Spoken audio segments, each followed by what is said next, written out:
गौतम, जा अपनी जोरू को बोल, अभी थोड़ी देर में तैयार होकर नीचे आ जाना। वैसे भी सारे मेहमान आ चुके हैं। जी माँ। अरे गौतम की माँ, कब मिला रही हो अपनी बहू से? मैंने तो उसकी सुंदरता के बड़े चर्चे सुने हैं। आज हम भी तो देखे कितनी सुंदर है। वैसे मेरी बहू से तो कम ही होगी। काकी, भाभी इतनी सुंदर है ना कि हमको डर है कहीं किसी की बुरी नजर ना लग जाए। देखते हैं कितनी सुंदर है। अरे आप चुप कर और देख अपनी भाभी को, तैयार हुई या नहीं। अरे लो, भाभी आ गई। अरे कितनी सुंदर है, इसके चेहरे पे तो चांद सी चमक है। सुन रिमझिम, क्या नाम है तेरी भाभी का? सही पहचाना आपने, चांदनी है मेरी भाभी का नाम।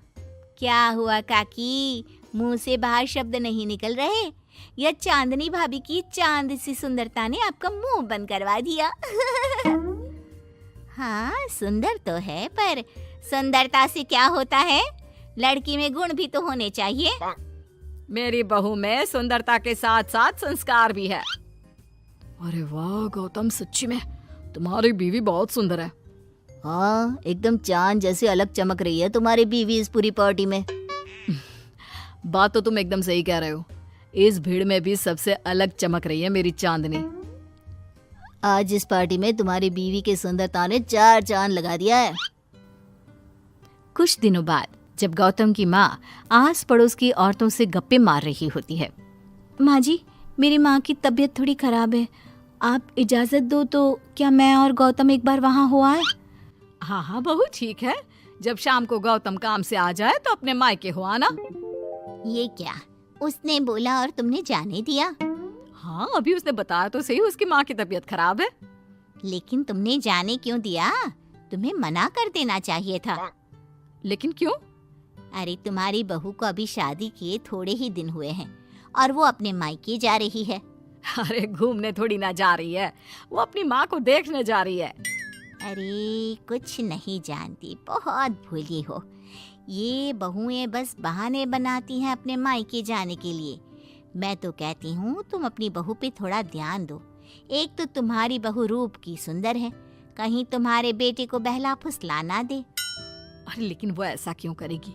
और वैसे भी वो ऐसी नहीं है, वो मेरा बहुत ध्यान रखती है। तुम ना आजकल के बच्चों को नहीं जानती। शुरू शुरू में ये सास की सेवा करना, परिवार का ख्याल रखना बहुत अच्छे से जानती है और पीठ पीछे अपने पतियों को परिवार से अलग होने की सलाह देती रहती है। क्यों बहनों, क्या मैं गलत कह रही हूँ? हाँ वैसे बात तो सही है आपकी। और पता है, मेरी बहन की बेटी की शादी को अभी 1 महीना भी नहीं हुआ और उसका बेटा अपनी बीवी की हर बात मानता है। और तो और अपनी बीवी के लिए अपनी माँ से लड़ता भी है। पूरा का पूरा अपनी जोरू का गुलाम बन गया है।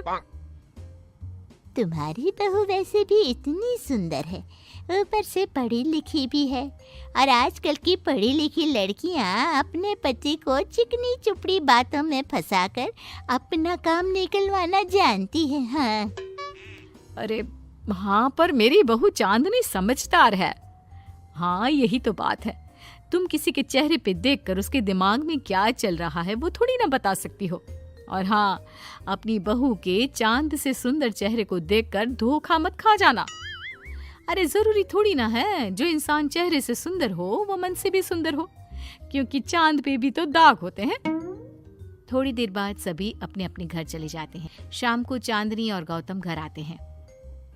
और बहू, माँ को देखाई? जी माँ जी, अब थोड़ा ठीक है। बहू, अब तुम्हारा घूमना फिरना हो गया हो तो घर के कामों में मेरा हाथ बटाओ। जी माँ जी। मेरा ये घुटनों का दर्द कभी भी शुरू हो जाता है। बहू, लगता है आज सारा काम तुझी को करना होगा। कोई बात नहीं माँ जी, काम ही तो है, काम तो होता रहेगा। आप पहले अपना ख्याल रखिए। ठीक है, अब तो इतना बोल ही रही है तो मैं अपने कमरे में आराम करने जा रही हूँ। अगले दिन सुबह जब गौतम ऑफिस के लिए निकल रहा होता है। माँ, अब कैसा है तुम्हारे घुटनों का दर्द? ज्यादा तो नहीं हो रहा? नहीं तो शाम को चांदनी आपको डॉक्टर के पास दिखाएगी। तुझे किसने बताया? बहू ने इतनी जल्दी तेरे पास मेरी चुगली भी कर दी? माँ, चुगली नहीं, उसे आपकी चिंता है इसलिए उसने मुझे बताया। उसे डर था कहीं आपका दर्द बढ़ ना जाए। थोड़ी देर बाद चांदनी वहां आती है। माँ जी, मैं सोच रही थी हम लोगों को अब किसी दूसरे घर में शिफ्ट हो जाना चाहिए। लेकिन क्यों? और अचानक से तुम्हें ये ख्याल क्यों आया? वो माँ जी, मेरी एक सहेली अपना घर बेच रही है और उसका घर गौतम के ऑफिस के पास पड़ता है। और देखिए ना, गौतम को यहाँ से ऑफिस कितना दूर पड़ता है और आपके लिए भी बाजार दूर पड़ता है। अगर हम वो घर खरीद लेते हैं तो हमारा कितना फायदा है। गौतम को ऑफिस के लिए दूर नहीं जाना पड़ेगा और आपको जब शॉपिंग जाने का मन करे आप जा सकती हो। ऊपर से वो मेरी दोस्त है तो वो हमें घर थोड़े कम दाम में भी बेचेगी। हाँ, बात तो तुम सही कह रही हो। कोई जरूरत नहीं है घर बदलने की। और तू क्या अपनी बीवी के हाँ में हाँ मिला रहा है? लेकिन माँ, मैंने एक बार बोल दिया ना, तो बस अब इसके बारे में कोई बात नहीं होगी। और ये कहते हुए वो अपने कमरे में चली जाती है। चांदनी भी उनके पीछे पीछे चली जाती है। क्या हुआ माँ जी? मैं कुछ दिनों से देख रही हूँ आप कुछ अजीब सा बर्ताव कर रही हैं। क्या अजीब सा? ऐसा ही तो करती हूँ। अगर तू मुझसे घर के बारे में बात करने आई है तो पहले ही कह देती हूँ, बिल्कुल नहीं। नहीं माँ जी, घर के बारे में बात करने नहीं आई। माँ जी, मुझसे कोई गलती हो गई है क्या? अगर कोई गलती की है तो डांट दीजिए, बात कीजिए। पर माँ जी, ऐसा व्यवहार मत कीजिए। मैं बिल्कुल बुरा नहीं मानूंगी। और अगर आप अभी बताना नहीं चाहती तो आपका जब मन करे बता देना। मैं बस इतना ही कहने आई थी। कहीं मैं आस पड़ोस की औरतों की बातों में आके अपनी बहू के साथ गलत तो नहीं कर रही? और वैसे भी वो सही तो बोल रही थी। उसने मेरे और गौतम के बारे में ही तो सोचा। वो हमारे बारे में इतना सोच रही है और मैं दूसरों की बातों में आकर उस पर शक कर रही हूँ। कुछ दिनों बाद काकी गौतम के घर गौतम की माँ से मिलने आती है।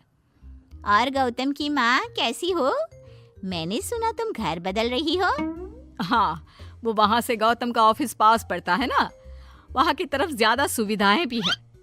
लेकिन इतनी जल्दी तुमने घर कैसे ढूंढा? किसने बताया? मुझे भी बताओ, मुझे भी अपना घर बदलना था। ये चांदनी का आइडिया था, उसी ने घर ढूंढा। देखा, मैंने कहा था ना, इसने अभी से अलग घर ढूंढना भी शुरू कर दिया। देखो, इसमें मेरी भी रजामंदी है। और तुम क्या मेरी बहू की जासूसी करने यहाँ आती हो या मेरा हाल चाल पूछने? मैं तो बस। और एक बात मेरी ध्यान से सुन लो, मेरी बहू भी सुंदर है, उसका मन भी उसी की तरह सुंदर है।